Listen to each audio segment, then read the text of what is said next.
G'day mate, back to our best in this one. Taking on Canadian Army, we dished out a little bit of an arse kicking.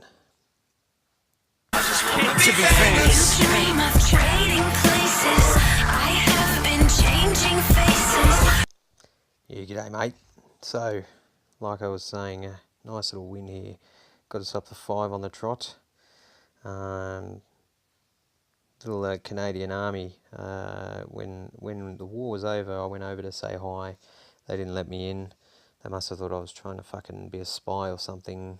But, you know, they couldn't win at that stage anyway, so I don't fucking understand why they didn't want to have a little chat. And, you know, we just wanted to say congratulations and that they did well in the war, but fuck them. So, anyway, we rolled them, destroyed them. So, we'll go through a few hits. The first one was by Pistol on Thrashers.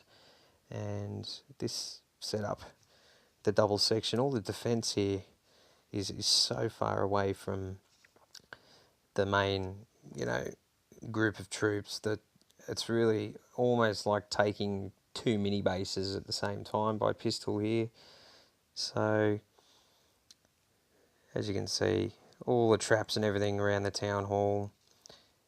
His team takes everything out, really easy. Hound does nothing. They're a waste of time. And he's only left with a couple of wizard towers, a cannon, and some archer towers, and he's still got all his heroes. He's still got his golems and that, and he didn't even have his warden for this, so it wasn't like a town hall 11, you know, easily taking out a town hall 10. It was a pretty even one, but this base design, generally when you hit from up top is when you see people go a bit wrong, but Pistol had the composure to take the chocolates off this bloke quite easily. A few clean-up troops here for the end. Very nice. Very nice. So, that was a really good 3-star. We got 2 really good 3-stars on 10 or 10s. So we're going to check out a second one here by Mr. Island, down on their number 7 against Mr. Busta. Excuse my voice, it's fucking running out of energy. So a little bit of a ringer set up here, and typical start, dropping the golems in from both sides. The funnel and the CC, Loons and Dragons, does a little bit more than what a Hound would do. But as you can see, he separates his king and his queen. He's got golems on both sides protecting him. And, excuse my voice again, as he goes in and takes out the Infernos, the ring actually helps him to wipe out the rest of this base. King only goes down there, but he's got a full queen, a full golem, and all the wizards are just making a mess of the remaining structures. Very, very, very nicely done. And what was good was this put us in front by probably about 6 or 7 at that stage, and it was late in the war, so when you got that pressure on the scoreboard, it definitely makes a big difference. So a really good hit by Island there. So we go down to Mr. DK on Palsy.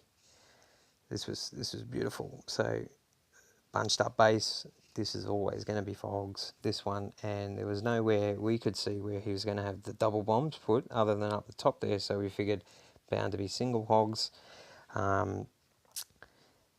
Takes in the kill squad straight for the queen, of course, and normally you would have the bombs opposite where the queen is sitting, but this guy didn't really have that. So as you can see, he does the normal thing, goes in, kills the queen, CC's gone with a bit of poison to help, and he even gets the king as well, so that just was even sweeter. So single bomb number 1 in the corner there on the left.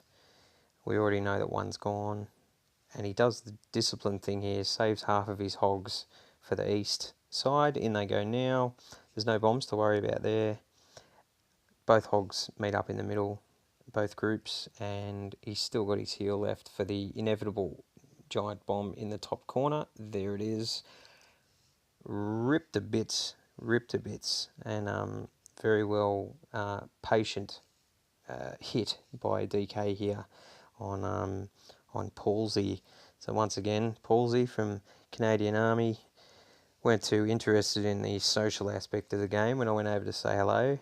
They said, no, fuck off, you're not coming in here, mate. So, bit of a shame that. Just want to go and say, how you going, mate? So, cruising down, it'd be shameless not to give myself a bit of a plug here. So, we cruise down and we see Mr. Major Woogans recently got the level 4 Hogs, and this guy's just... I already know that the bombs aren't in the centre because he's left that gap there. It's a no-brainer where they're going to be. Obviously, you want to try and kill the king. Do the double poison on the CC first. And there's another Tesla up the top there. So we know where they are. Pretty easy to tell where the bombs are going to be. There's really only one spot where there can be double bombs, and that's just here. So that's where the kill squad's going to go in. King went wide, which wasn't ideal, so he's dead, useless, didn't achieve anything, and like I thought, there's the double bombs. So now I can just pretty much turn my brain off for this because I don't have anything to worry about. Just drop the Hogs from both sides. Was waiting for that other single bomb, and oddly enough it was down there, so quite bizarre.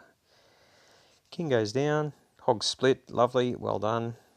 And there you go, a nice little 3-star. Those level 4 Hogs for Town Hall 8s, you got to have them. They just make such a big difference.